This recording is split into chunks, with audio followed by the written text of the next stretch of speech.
It is absolutely the stuff of science fiction, a contact lens that zooms on your command. But scientists at the University of California, San Diego have gone ahead and made it a reality. They've created a prototype contact lens controlled by eye movements that can zoom in if you blink twice. You may be wondering what type of zoom is possible with a contact lens. As you can see in this picture, this is the normal view, and this is with the zoom. It's pretty crazy knowing that this was done with something as small as a contact lens. You may be wondering, but how is this possible?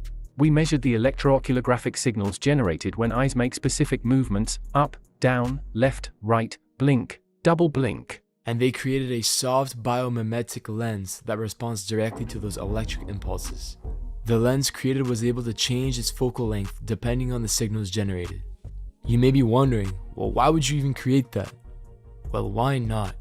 A researcher explained, "We believe this innovation could be used in visual prostheses, adjustable glasses, and remotely operated robotics in the future." In the technology world, we are always caught with surprises. This is just one of these new technologies that can make our lives easier. There are new technologies coming out every single day. Hit the like button if you enjoyed this video, and subscribe if you want to see more cool inventions.